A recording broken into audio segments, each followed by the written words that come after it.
ciidanka xoogga dalka Soomaaliyeed baan subax walba mikrafoon ka dhiganayaa khawaarijtii baan ku amaanayaa shaqaday qabteen siyaasad ma noqoto platform laga wada hadlana ciidanka xoogga dalka Soomaaliyeed ma aha xukuumadda hadda joogtaa dhismihiisa ka mas'uula wax maaragtay hagaajintiisa ka mas'uula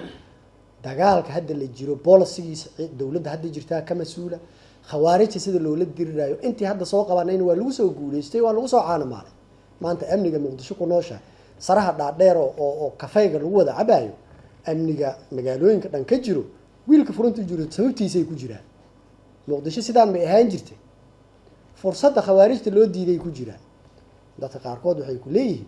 shabaab baa sidaa yeelay war shabaab haddii ay awood ay ciidanka xoogga dalka Soomaaliyeed ee shacabka Soomaaliyeed ku hor istaagaan leeyihiin xabadan teedaan ka bilowna xar dheer marsiinaynaa xabada laga bilaabay Kismaayo afkeeda waxay maraysaa dhulkaad aragteen oo meedadkooda lagu soo bandhigay maraysaa waay looga hadli laayay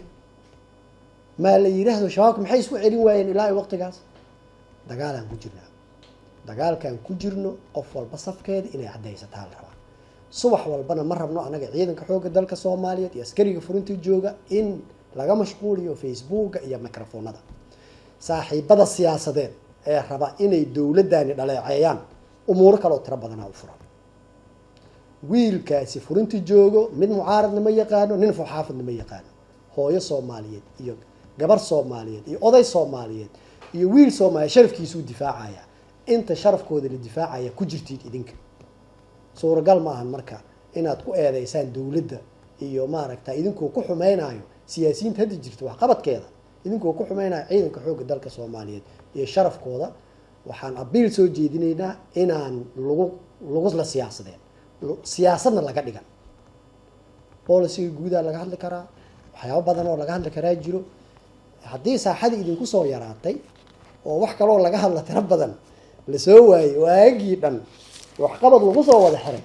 waxaan aaminsanahay meeshaasi naga jirto maxaa la dhihi jiray aag lagu hardama nagama jirto because meeshaasi waxaa yaalo wiil shahiida wiil dhaawaca wiil guuleystay khawaarij la dilay khawaarij laga adkaaday dhul Soomaaliyeed laga xoreeyay ilmo Soomaaliyeed oo mugdi laga saaray iftiin loo soo saaray ayaa yaalay meeshaasi marka hal shay bisay mudan tahay geeshka iyagoo guuleysta in la yiraahdo ciidanka la garab istaago dhammaanteena mas'uuliyadda laga wada saaray gaar ahaan siyaasiyiinta rabta mustaqbalka dalkani inay wax ku soo darsato oo ajandahooda siyaasadeed la timaada maanta waxaa laga wada hadlayaa doorasho maamulkooda in lagu qabto dhul khawaarij laga xoreeyay maanta waxaa laga wada hadlayaa dad Soomaaliyeed iyo ummad Soomaaliyeed inay yeeshaan dhaqaale ku filan airport ku filan dekedo ku filan shidaal ku filan ayaa laga wada hadlayaa nin walbo burhaantiisa la yimaado doorashada soo socoto ciidanka laga dhaxbaxo ciidanku rumay iyo caday ma noqon karo oo wax walba lagu cadeysto laga wada hadlo ciidanka mas'uuliyadiisi iyo sharafkiisi iyo karaamadiisi iyo sidoo u shaqeynayo iyo howlihiisa gaarka ah laga dhaxbaxo intaas aan rabay inaan ku soo gabagabeeyo dhammaan shacabka Soomaaliyeed meel walba joogaan waxaan leeyahay guulaha aan haysano aan xajisano khawaarijta dagaalkeeda meel fiican buu marayaa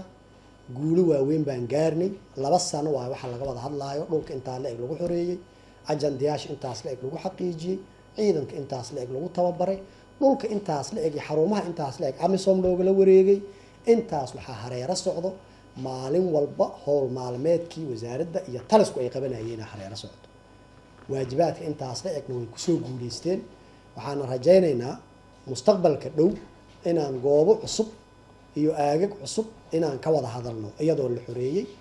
shacabka Soomaaliyeedna guud ahaan waan bogaadinayaa dhabar adeegooda iyo adkaysigooda sida ay khawaarij ay ugu adkaysteen magaalada Muqdisho markii oo laga bilaabayay dagaalka beelaha aan ka hadlayno waxaan dhahay shabaabku uu maqlayaay yaana sheegin meeshii joogaan canshuuraha magaalada laga dhax qaaday maantana qof walba oo Soomaali wuxuu tamaninayaa inuu gurigiisa daba ka dhigto qof walba oo Soomaaliyeed iridiisa inay laami marto ayuu u doodayaa qof walba oo Soomaaliyeed wuxuu tamaninayaa in uu dhaqaale iyo ka hadlo markaas waxaa laga hadli jiray waan dhimanaynaa yaanan hadlin maantana waxaa laga hadlayaa nolol horumar maaragtaa everything oo qof bani aadan ah intuu ra'iisul wasaaraha sheegay. internet plus waa adeeg ay macaamiishu ka heli karaan internet fiber ah oo xawaarihiisu yahay 20 megabytes per second ayna la socdaan rasiifar ay ku jiraan in ka badan 4,000 oo kanaal iyo 100 daqiiqado oo ah ku hadal bilaash ah.